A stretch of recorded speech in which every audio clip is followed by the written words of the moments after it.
वाला सा आलसी लड़का था। वह कोई काम नहीं करना चाहता था, बस खाना खाता, घूमता और सोते रहता था।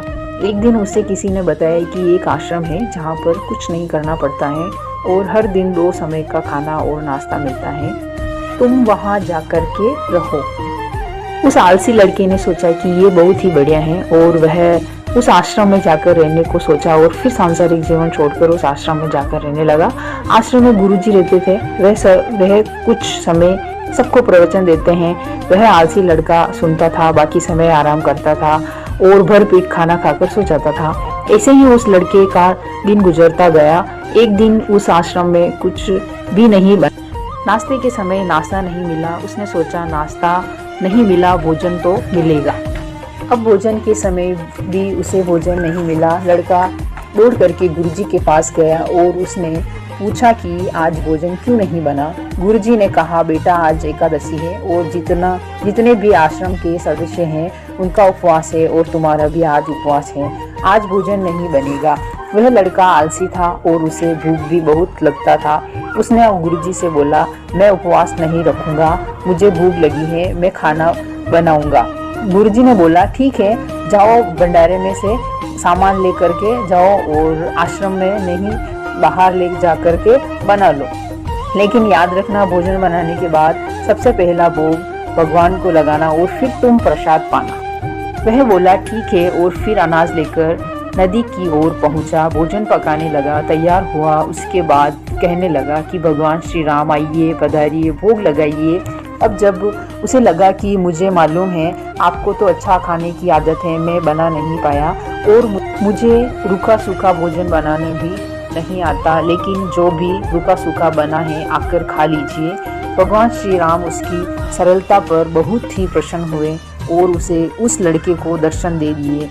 उसने देखा कि भगवान श्री राम आए हुए हैं और उनके साथ में माता सीता भी आई हुई हैं, लेकिन लड़के ने सिर्फ 2 लोगों के लिए ही भोजन बनाया था, एक अपने लिए और दूसरा भगवान के लिए। और अब भगवान के साथ माता सीता आई हुई हैं तो उसने उस भोजन को माता सीता और भगवान के सामने ग्रहण करने के लिए रख दिया।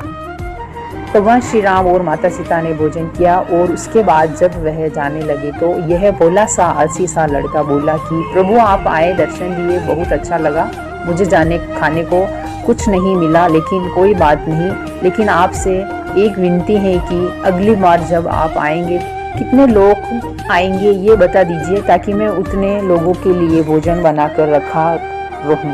भगवान श्री राम मन ही मन मुस्कुराए और फिर अंतर ध्यान हो गए। लड़का आश्रम गया, दिन बीतता गया। फिर एकादशी का दिन आया और इस बार उसने 3-4 लोगों के लिए अनाज लेकर के खाना बनाने के लिए नदी के किनारे पहुंचा और उसने बड़े प्रसन्नता से भोजन बनाया और इंतजार करने लगा कि प्रभु आइए और भोग लगाइए।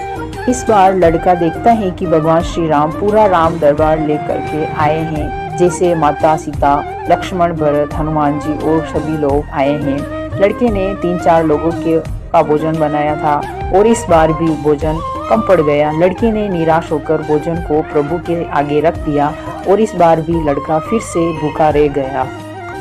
अब लड़का फिर आश्रम गया, दिन बीतता गया और फिर एकादशी का दिन आया और इस बार गुरुजी से कहने लगा कि गुरुजी मुझे इस बार थोड़ा ज़्यादा अनाज चाहिए। गुरुजी सोचने लगी कि यह इतना अनाज का करता क्या है, कहीं इस बेचता तो नहीं है। फिर उन्होंने कहा कि ठीक है, भूख से परेशान रहता है। लड़के ने कहा, नहीं गुरुजी, मैं भूख से परेशान नहीं रहता हूँ, प्रभु के साथ बहुत लोग आते हैं, उनको भी तो भोजन कराना पड़ता है। गुरुजी को लगा कि लड़का पागल हो गया है, लेकिन गुरुजी ने सोचा कि चलो एक बार चलकर देखते हैं कि लड़का उस अनाज का करता क्या है। वे भोला सा लड़का अनाज लेकर के नदी के किनारे पहुंचा और इस बार भोजन बनाया नहीं। उसने सोचा कि प्रभु हर बार ज़्यादा लोगों को लेकर के आते हैं, इस बार वह जितने भी आएंगे खुद बना करके भोग लगा लेंगे और फिर प्रेम से प्रभु को बुलाने लगे। गुरुजी ये सब छुपकर देख रहे थे कि ये भोजन तो बनाया नहीं और प्रभु को बुला रहा है, लेकिन लड़के ने देखा कि इस बार प्रभु के साथ बहुत से लोग आए हुए हैं, तो उसने प्रभु के साथ हाथ जोड़ करके कहा कि प्रभु माफ़ करना, आप बहुत सारे लोगों के लिए बनाइए, खाइए और भोग लगाइए। प्रभु मुस्कुराते हैं और अपने साथ आए सभी लोगों के साथ मिल करके भोजन बनाते हैं। गुरुजी ये छुप करके देखते हैं और फिर लड़के के पास आ करके कहते हैं कि तुम ये क्या कर रहे हो। लड़का कहता है कि गुरुजी आपको दिख नहीं रहा है कि भगवान श्री राम पधार चुके हैं, माँ सीता आई हैं, हनुमान जी आए हैं और भी सभी आए हुए हैं, भोजन बना रहे हैं। गुरुजी ने बोला कि पागल हो गया है, मुझे तो कोई दिख नहीं रहा है। लड़का गुस्सा हो गया और बोला, प्रभु आप ये क्या कर रहे हो, एक तो मुझे भूखा रखा है और गुरुजी को दर्शन नहीं दे रहे हो, जो मुझे पागल समझ रहे हैं, कृपा करके गुरुजी को दिख जाओ।